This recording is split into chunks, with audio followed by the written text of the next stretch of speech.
Alors pour ce tableau, je vais utiliser une toile 3D noire, donc déjà colorée. Donc soit du gesso noir acheté comme ça, soit, Voilà. soit qu'on peint en gesso noir. Ou alors voilà, une toile Ok. déjà noire. Ouais.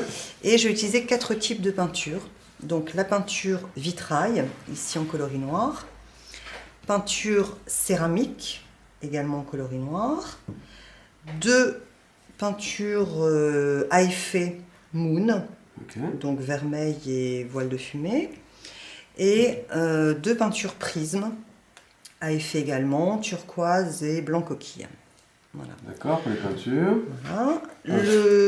Les pinceaux, ça va être des pinceaux à poils très doux, donc pinceau poil polyamide classique. Une pipette et un couteau pour certains gestes. Peinture à solvant, donc nettoyage des outils à l'essence minérale ou white spirit. Et surtout des petits bâtonnets qui vont être très utiles pour préparer les peintures, hein, puisque les peintures à effet ont besoin d'être préparées. Donc je vais bien mélanger morceaux de bois, quoi, en fait, hein. Oui, des petits morceaux de bois, des cure-dents, des pics à brochettes. Voilà, donc je vais bien les mélanger de façon à activer les composants.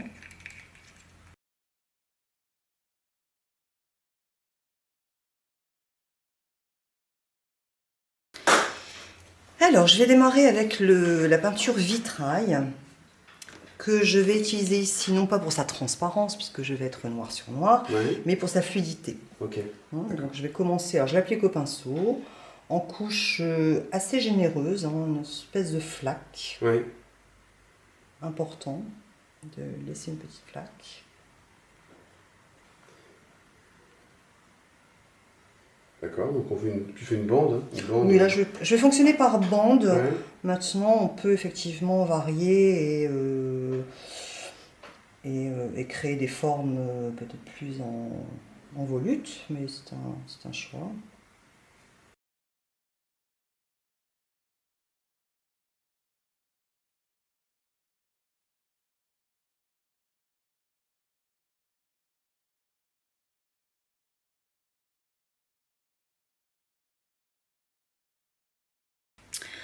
Alors, sur cette peinture vitrail, je vais appliquer des gouttes de peinture moon.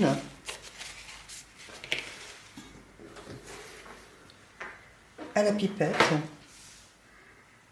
D'accord.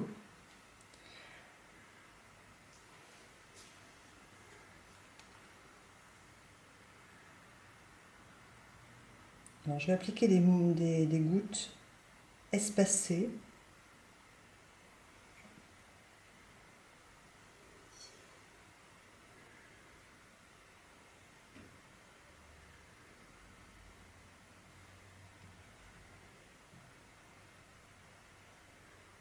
Ça y est, l'effet arrive direct.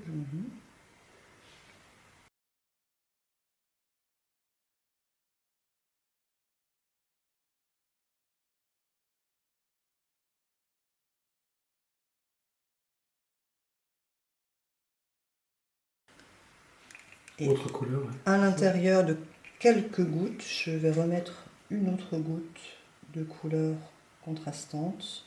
Donc ici un gris, un voile de fumée plus exactement.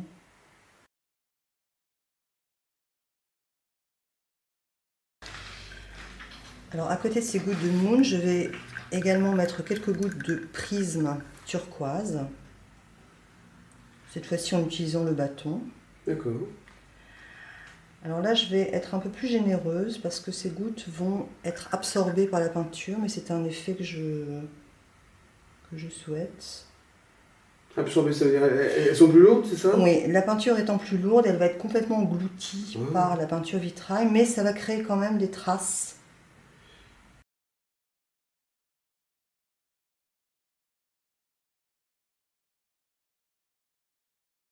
Alors je vais créer une bordure, une délimitation en fait, avec un cerne-relief, couleur vermeil, de façon à stabiliser la peinture et faire en sorte que la couche suivante ne se mélange pas à elle. D'accord. Ok, sinon tout ça se mélange trop, quoi. Voilà.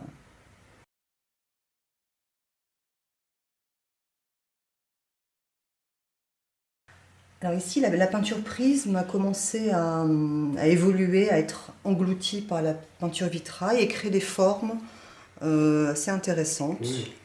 Je vais d'ailleurs rajouter une petite goutte de prisme blanc et faire la même chose, mélanger un peu. Alors sur une autre bande, je vais appliquer donc deux couleurs de peinture Moon. Alors, toujours en relative épaisseur. Hein. Voilà. Je garde une certaine épaisseur dans la couche que je pose. Et tu viens la poser à côté du cerne, hein, c'est Voilà. ça? Alors, pour l'instant, je la mets un petit peu loin du cerne et je viendrai l'ajuster un peu plus tard. Elle s'ajuste pas toute seule, celle-là, elle va pas Non, elle ne glisser. va pas forcément glisser. Je vais devoir l'ajuster un peu, mais pour le moment, je pose ma couleur. Voilà. Alors, je la remue un petit peu, cette peinture, pour qu'elle crée ces petits effets de cratères. Parce que plus on va l'activer, plus elle va réagir. D'accord.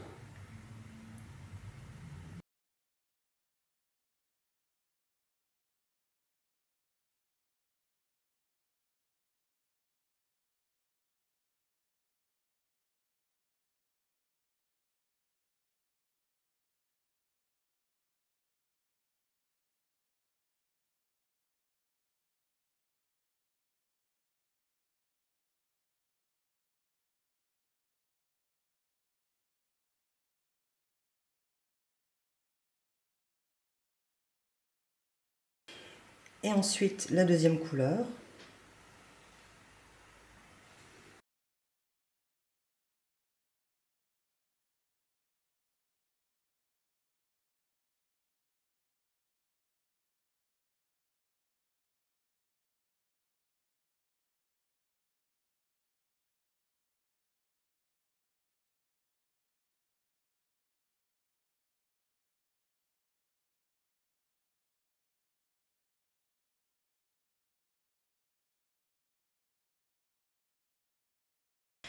Alors, je vais créer une autre bordure, toujours avec le cerne relief, mais là, travailler un peu différemment.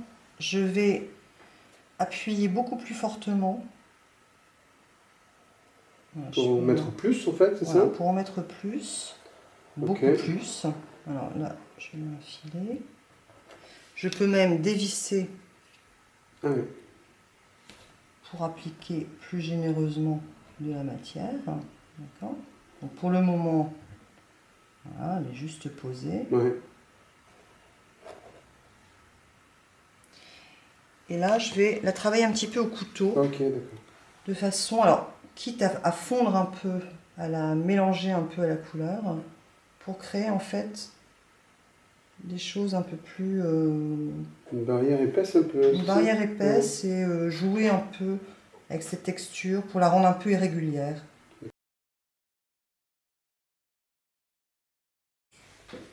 Étape suivante. Étape suivante, je vais verser de la même façon de la peinture prisme cette fois, donc prisme turquoise dans un premier temps. Donc toujours pareil, hein, je dépose ma peinture généreusement. Ouais.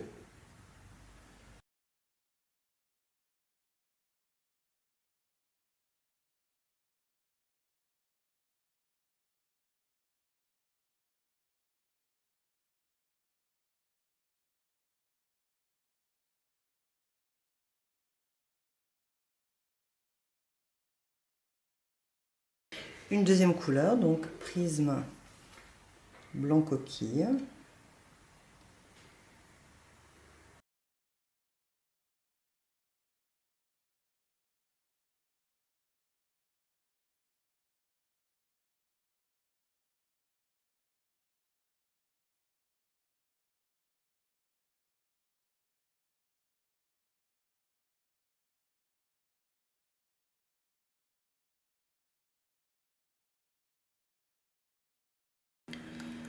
Alors à l'intérieur de cette couleur, je vais m'amuser à ajouter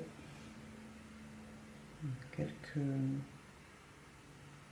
Des effets? Voilà, un peu de peinture prisme. Alors je peux l'étirer un petit peu. Alors, une autre façon de créer une délimitation, c'est d'utiliser la peinture céramique, qui, elle, va bloquer les autres couches de peinture et les empêcher, en fait, d'évoluer. Donc, ça va faire voilà, un barrage, quoi, un barrage. Ouais, d'accord. Et en même temps, créer un contraste, puisque la... Ouais, intéressant. Ouais.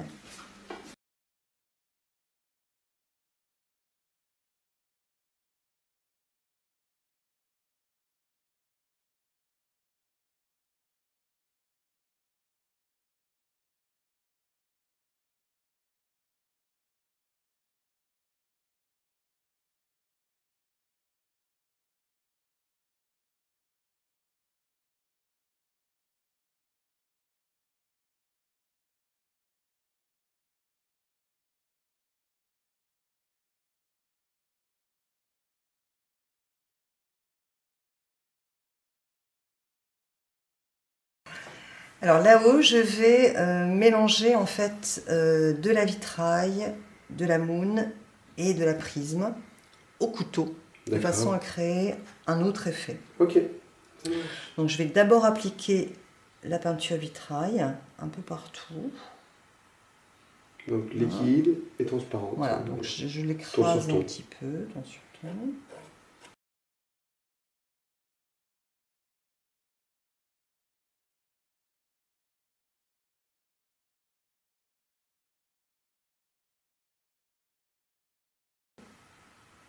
Un peu moins de peinture moune. Voilà. Et là, en fait, je vais les mélanger au couteau. Je les mélange, mais sans... en essayant d'avoir des gestes un peu irréguliers.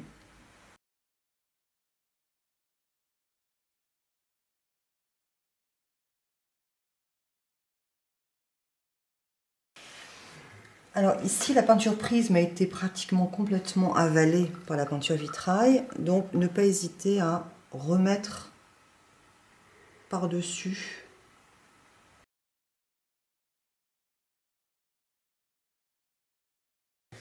Dans la partie inférieure, je vais poser maintenant du sable noir, alors qui va devenir noir quand il sera sec, mais qui actuellement est humide, donc qui a l'apparence grise.